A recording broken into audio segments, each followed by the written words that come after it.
li nga xam ne mooy lutte contre l'occupation anarchique de l'espace public. Maître Bamba Cissé, le nouveau ministre de l'Intérieur, passe à l'offensive. Samedi dernier, le ministre de l'Intérieur a fait libérer les sites au parc de Mazout de Colobane et promis une lutte sans relâche contre l'anarchie urbaine. Ki nga xam ne mooy Mamadou Moustapha Diallo, di professeur de géographie aménagement du territoire à l'université Cheikh Anta Diop. Dans bien des cas, la pauvreté est un facteur d'occupation anarchique.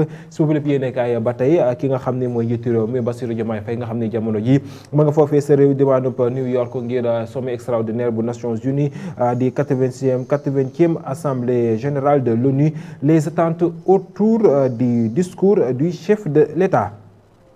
ñu daal di àddu si beneen yéenekaay di Les Échos moom xëta bu njëkk daal di àddu si ñaari poñ benn bi di paradoxe sénégalais, le peuple souffre, le martyr. Diomaye joue Scrabble, li nga xam ne mooy faut-il voir un symbole de désinvolture dans un contexte national tendu, une preuve bienvenue de simplicité et d'humanité. Muy ay laaj yu mu samp ba tey si boolu bi yéenekaay beneen poñ boo xam daan na si àddu muy recours pour excès de pouvoir bi nga xam ni maire bu Dakar Barthélémy Dias doonoon na ko déposé foofee sa Cour suprême. Pourquoi Barthélémy Dias a perdu à la Cour suprême? Les délais des observations des avocats dépassés. Barth est bien un conseiller municipal. Le préfet a bien le pouvoir en vertu de l'article L277. ci biir yéenekaay bi ñuy àddu di L'As moom xëtam bu njëkk daal nay àddu ci li nga xam ne mooy marche bi nga xam ni amoon na fi ci juma ji foofee ca diwaanu Dakar. Marche bi nga xam ni ki nga xam ne mooy mouvement bi di Rappel ak Sonko dégage ñoo ko amal des activistes espace politique sénégalais. Les activistes mènent l'opposition. beneen yéenekaay bi ñuy àddu di Source A xëtam bu njëkk daal nay àddu ci li nga xam ni mooy chute d'une jeune fille à la cité mixte suite à une rupture amoureuse. Ce que l'on a sait di li xibaar boo xam ni daan nay am ci ayu bés bi ñu daal di koy gis foofee sa cité bi ñuy woowee cité mixte nekk ci diwaanu Dakaru. Ak beneen ponk boo xam daan na si àddu ci question écrite bu député Mbaye Dione au ministre Bala Moussa Fofana et portant sur la situation du PACASEN. Le retard noté dans la mise à la disposition des fonds d'équipement des collectivités territoriales, teneur d'une correspondance. ngi daal di àddu ci beneen yéenekaay di Libération moom xëtam bu njëkk daal di àddu ci leneen di avenant à la convention de concession et du cahier de charges d'Expresso. Pourquoi Bassirou Diomaye Faye a tout cassé? Loolee ku ci bëgg am lu ci leer da ngay àddu ci page 3 bu yéenekaay bi di Libération. beneen yéenekaay bi di Point Actu moom xëtam bu njëkk daal di àddu si anarchie bi nga xam ne daal di am ca diwaanu Ndakaaru. Maître Bamba Cissé frappe vite et fort et reçoit une lettre du maire Alioune Ndoye. Soumbédioune d'abord, Colobane ensuite. Bamba Cissé commence bien face aux occupations anarchiques. Le ministre de l'Intérieur attendu dans la perpétuation de telles opérations et face à la plaie Jakarta. Alioune Ndoye di maire moom tamit daan nay jébbal ki nga xam ne mooy ministre de l'Intérieur benn bataaxal la ko ci proposé muy l'activation de la police municipale.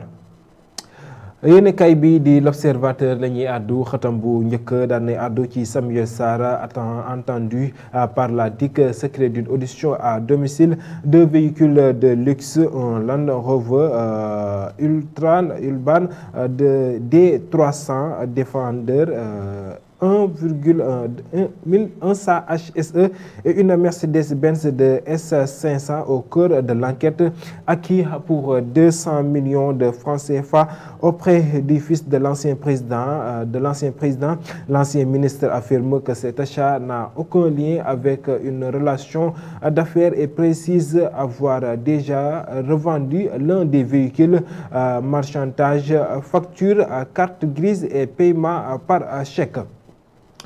ñu daal di addu ci yéenekaay bi di enquête moom la mu addu di situation bu Gaza l'étau se resserre autour d'Israël ndax ci session extraordinaire session assemblée générale bu Nations Unies bi dëkk yu ci bëri dinañu reconnaître li nga xam ni mooy Palestine mu mel ni loolee dina du neex li nga xam ni mooy réew mi di Israël loolee su ci bëgg lu leer addul ci yéenekaay bi di enquête ak ki nga xam ne dañuy desandi ba tey ak la xew ca Ngaparou en ébullition ci benn kankuran bi nga xam ni dañu ko fa faat le quotidien ci la ñuy addu yéenekaay bi moom xëtam bu njëkk la mu addu di li nga xam ne mooy les occupations anarchiques ba xew ca diwaanu Dakar maître Bamba Cissé tente un coup de maître après Colobane il veut étendre les opérations de déguerpissement à l'ensemble du pays.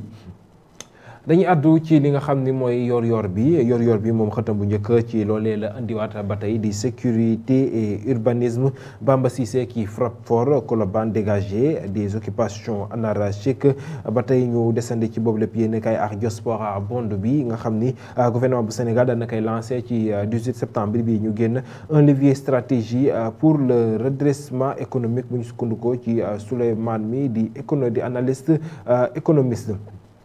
Rewmi quotidien si la ñuy addu moom daal dinay addu ba tey ci ki nga xam ni xëtam bu njëkk mooy mi jëwriñ gi ñu dénk wàllum bi réew mi di maître Bamba Cissé di addu ci li nga xam ni muy yalwaan gi nga xam ne muy mendicité sur la voie publique c'est une infraction pénale prévient maître Bamba Cissé waaye tamit dañuy jubale ca diwaanu Kaolack ak passe d'armes entre Serigne Mboup et Fadilou Keita ñu daal di koy jeexale rek ci wàllum tàggat yaram ak Rewmi quotidien sport Dembélé Yamal ak Hakimi qui sera désigné Ballon d'Or ak desandi ba tey ci boobu la yéenekaay ak Ligue des champions sénégalaise bi le Jaraaf tient en échec la Colombe sportive dañu koy jeexalee ak record moom xotam bu njëkk Idrissa Gana Gueye la daal di andi Europe but et passe décisif les Lions se déchaînent ak ki nga xam ne mooy Jaraaf solide à Yaoundé Génération Foot calé à domicile mi ngoog loolu lañu indi loon si gën a fës si ëttu yéenekaay yi nes tuuti ñu daal di addu ci actu commenté